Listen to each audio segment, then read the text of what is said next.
Happy you could come along. We are joined, as always, by Greg Engert, beer director for the Neighborhood Restaurant Group, a James Beard Award nominee. The group includes Rustico in Alexandria and Ballston, also Columbia Firehouse in Old Town.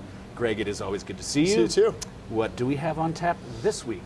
This week we have a beer from Perennial Artisan Ales. We featured a few of their beers, for over the 2 years we've been doing this now. But this one is probably their most sought out and rarest to date. It is called Abraxas. It is an imperial stout, 10% alcohol, that incorporates vanilla beans, cocoa nibs. Those aren't too strange or rare or anything like that. But then cinnamon sticks and ancho chili peppers. Ooh. So a lot going on with that base of really intense rich malt and roast character on the palate. And it's interesting that, and while that sounds like a kind of a crazy craft beer melange of ingredients, it's actually something that we're seeing more and more. That very distinctive kind of consolidation of flavors that's based on somewhat on like a Mexican mole sauce or something, chocolate and chili.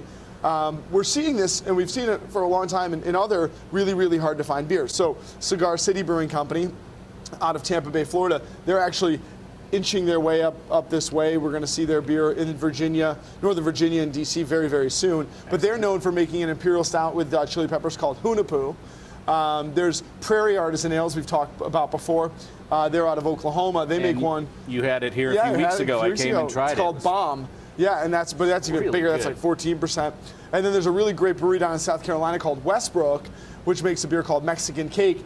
Similar flavors and profile. So this is a kind of a growing trend. This imperial stout with chili peppers, cocoa, vanilla, and spice, and cinnamon in this case. And Abraxas is that for Perennial.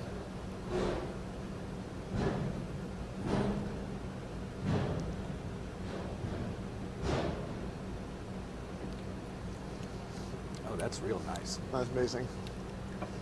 And just a little bit of that zip from the pepper at the end. At the end, yeah, not in the nose. Not overwhelming, so don't worry if you're yeah, because there have been definitely hot. Those spice beers have come out where they're really chili peppery, and that doesn't make them bad. But this one's well integrated. When you in the nose, you get a lot of that cinnamon. Yeah. On the palate, it's more of the chocolate and vanilla kind of coming together, and then just in the finish is the heat from the spice. It's fantastic. It's not a coincidence that they use ancho chili peppers, because ancho are a milder chili pepper, all things considered, and so you don't have to worry about overwhelming the beer. I should mention, actually, Blue Jacket right now, we are putting together a beer kind of based on these types of beers, but it's a baby version of it, kind of a session version. It's only about 4.5%, 5% alcohol, but with these flavors, because I love these types of beers, but they come typically in 750s. You get one, you have a glass, maybe two, but if you go to finish the entire thing, it makes your evening a little bit more exciting than it might have been otherwise. So we're brewing our kind of a session version of this. So hopefully it'll turn out well. And I love it when the kegs come up the stairs, because it sounds like there's a monster banging on the dungeon door. Does that make it, all those different ingredients, does it make it hard to pair with food?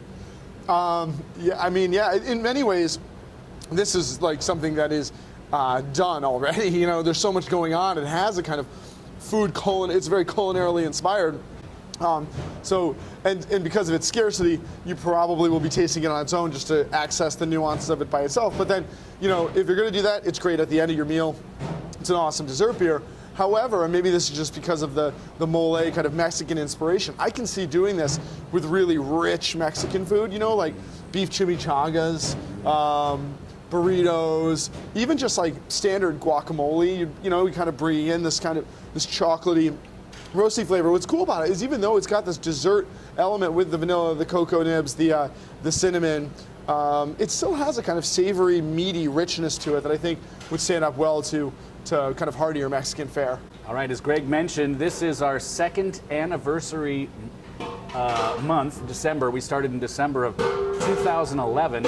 I can't believe it's been 2 years. It's gone by like that. Very quick, yes. And if you'd like to go back and look at some of those first beers of the week, it'd be a good time to do it, because they were mostly all holiday, Christmas type beers. Right, yeah, that's right. And those are all out now, I think, most of the ones we did back then. Yeah, Mad Elf, and Great Lakes Christmas Ale. Yep.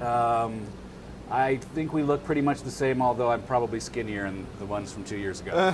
So, Greg, thank you as always. Thank you. Everyone, please always do drink responsibly, and be sure to bring your thirst next time for another Beer of the Week.